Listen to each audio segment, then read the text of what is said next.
What's up, guys? This is Brian again from Lake Hickory Scuba and Marina. If you are new to our channel, do me a huge favor. Hit this little subscribe button over here and ding that little bell as well. That way you guys are going to be notified every time we upload new content. Now, we are back to do another review video, and we've got another flashlight that a company sent us. This is the SOFIRN model SD08. Kind of show it to you there. It's a very small light.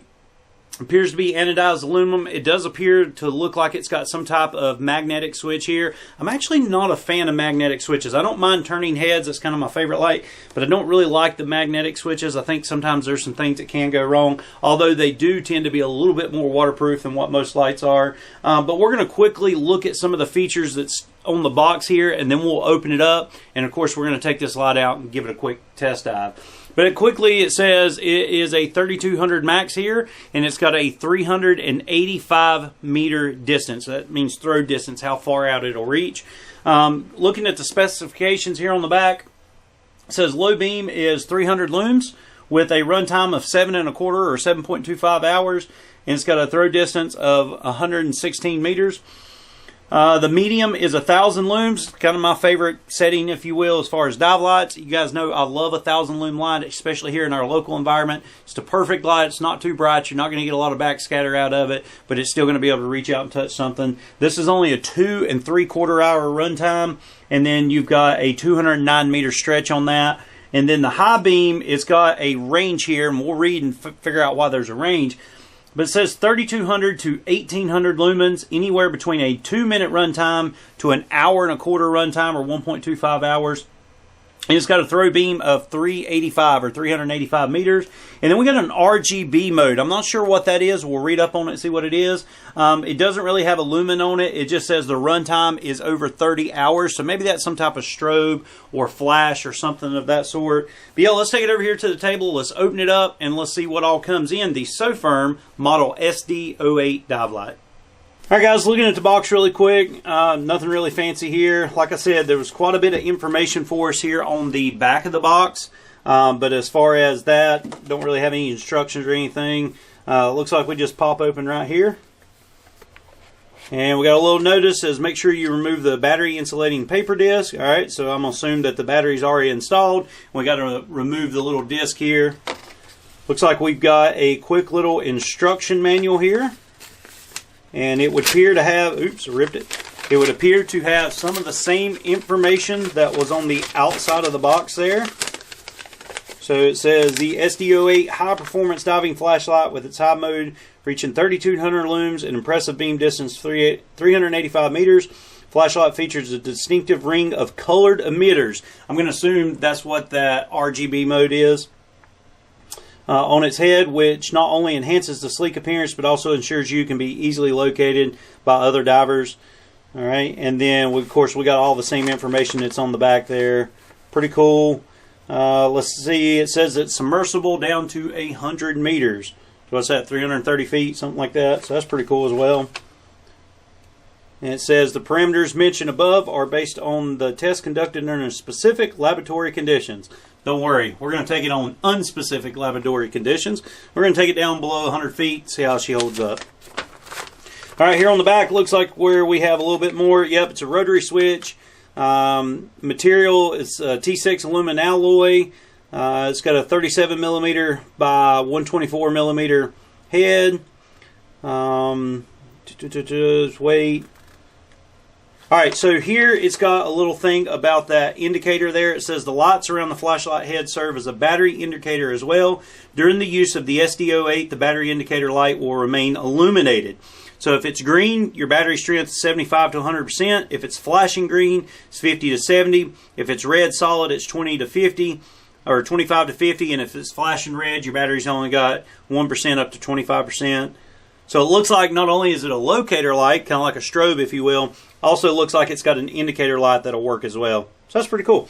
Alright, let's see what else comes in the box here. Looks like we got a C to C, USB-C to USB-C charger. Okay, I don't mind, I like the fact that they send chargers, but I wish they'd send a plug as well, because this one don't even have a standard USB on it. We got a lanyard here.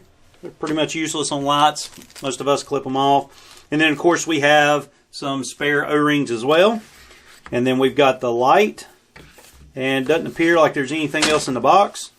So there we go. Yep, there's the light there. It's got a nice little lanyard hold here on the bottom if you want to tie on a bolt snap or something like that, or just, you know, attach your lanyard.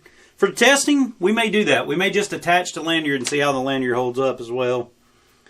Alright, let's see if we can get this guy on.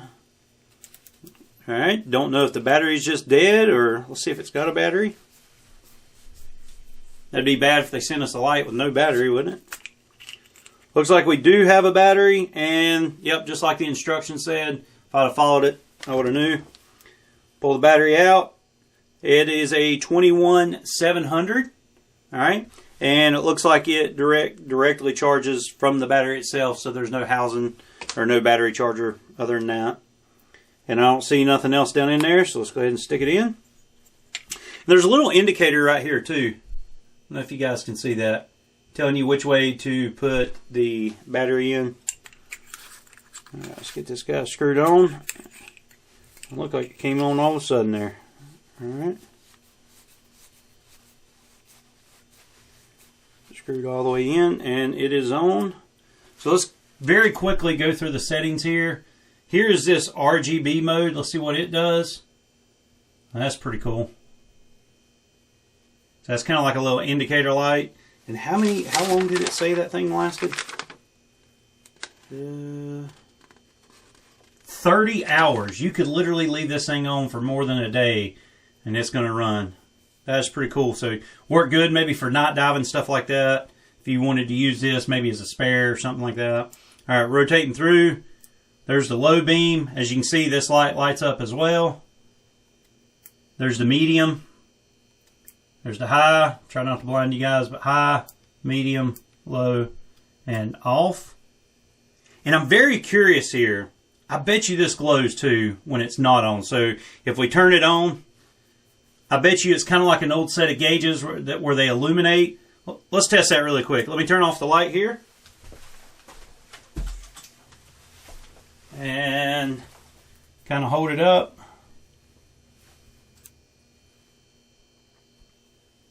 Let's let it charge for a second. And it does appear to be glowing. Not very bright, but it is glowing. Turn it on the high setting for a second. Let's turn it off. And it's glowing just a little bit. We still got a little bit of ambient light coming through. We'll see how that works underwater. That is a pretty cool feature there. Yep. Alright guys, I think we are ready to take this thing out diving. I went ahead and did a full charge on it as well. Like I said, on the charging cables, it's a USB-C charging cable.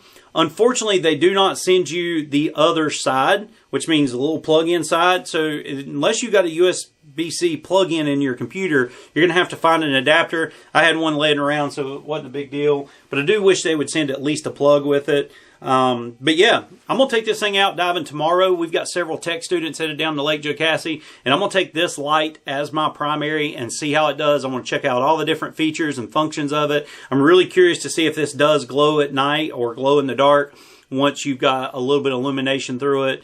And as far as how I'm going to attach it, normally on a light this size, it would just be a backup. I would just normally attach it via bolt snap, clip it off to me. But I think what I'm going to do is actually use the lanyard that came with it.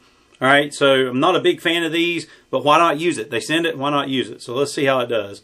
Just put it in, and by the way, that lanyard hold is massive. I don't know if you guys can see that. It's absolutely massive here. So it's going to be very easy if you do want to tie on a bolt snap or something like that. So yeah, just pull it up, pull it through itself, and we are attached. So let's take this thing down to Lake Jocassee. Let's take it down to the bottom, and we're going to at least test it below 100 feet and see how it does. We might get it down to 120, 130. Depending on our tech students, depending on their plans, we might even take it to 150 and just see how it does.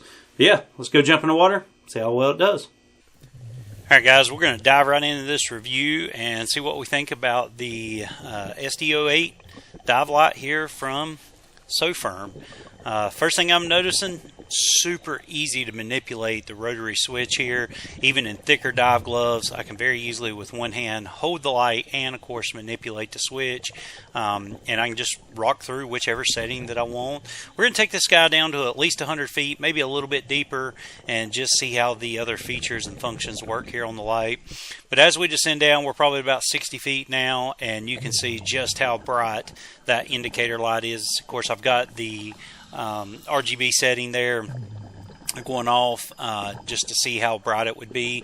And like I said earlier, I'm very interested to see as we scroll through here if that band still glows even when the light's off in darker water. And there, as you can see, it's a little bit brighter than the rest of the light. Now we're down at about 100 feet, and you can see there's two very distinct beams here. We have a flood beam, that's that large cone that you see, and a spot beam here. And we're actually in semi-turbid water here, but it's still pretty much cutting through. Now watch as I increase the lumens here. As I go all the way up to the 3200 lumens, you will see why a very bright light is not good in turbid water, why you want a lower lumen light. And of course there, as I turn it off, you can see that band is just glowing bright. So it's a cool little feature. If you were to drop this light and the battery die, you still have somewhat of a chance to locate it there on the bottom because of that glowing band. And there you can see just how bright that strobe effect or that flashing, what I call the disco light is.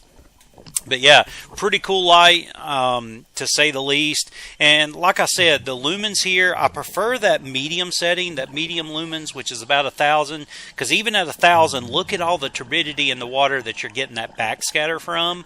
And even where the light's hitting the bottom, you'll also see that backscatter come back at you. But yeah, super easy to light.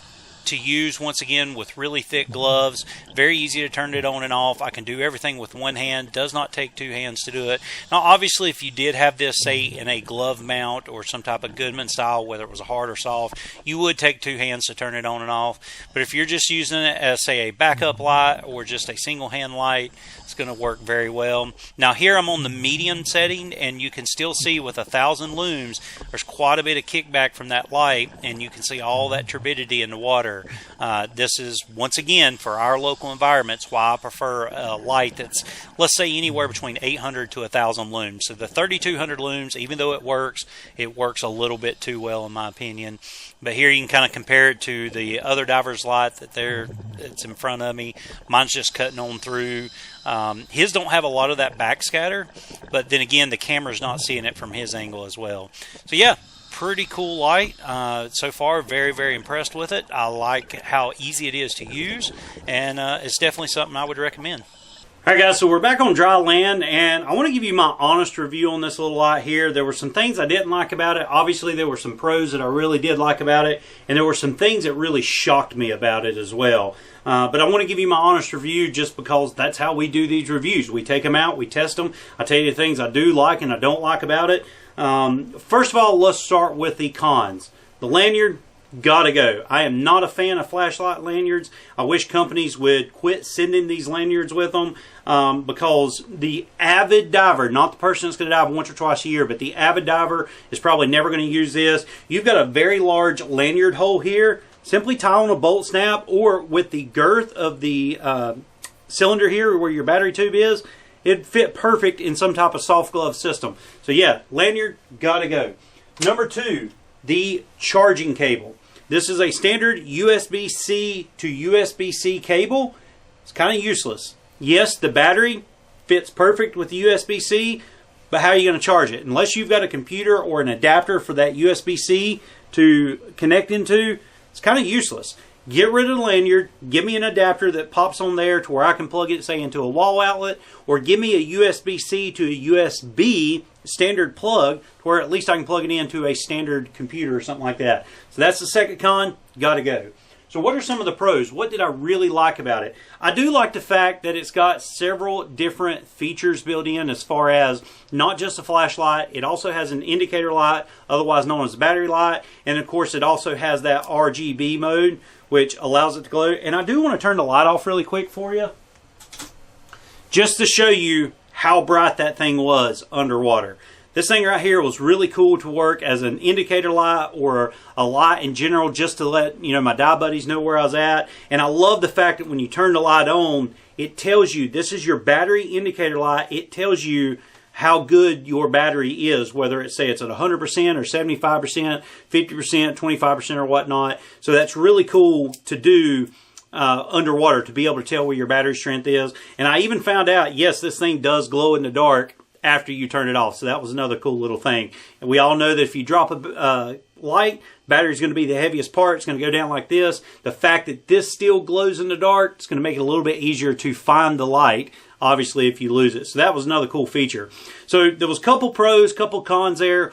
What was so surprising about this, and I do want to kind of state this up front and give you a disclaimer. I'm not a fan of these rotary switches, these magnetic switches. I would rather just either have the head that twists, and even the ones that's got the little buttons on it, they're okay. I just like a turning head. I think it's a little bit easier to do. But this particular rotary switch here, what made this guy so unique was the fact that I could turn it on and turn it off with one hand.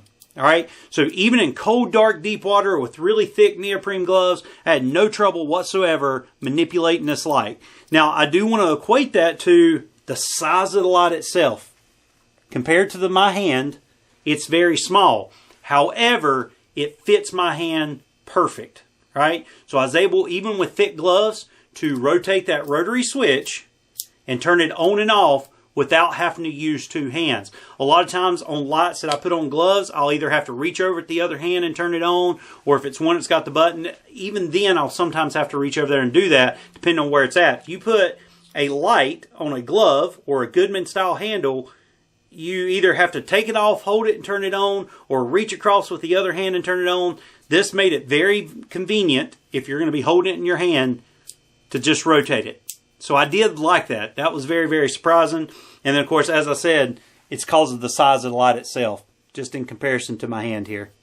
So yeah, I actually enjoyed this light. This is the SOFIRN SD08 model. I am going to put you a link down below. It is an Amazon link, but once again, as a quick disclaimer, we are not Amazon affiliates. We do not make a dime by you purchasing this light in any way, shape, or form. It was just a product that was sent to us by SOFIRN to test out, and we actually enjoyed it. Now, we did get it down to about 120 feet. They say it's rated to 100 meters, 330 feet or whatnot, but it worked at least to 120 feet. Anything deeper than that, you'll have to get your own, test it, and see what you thought.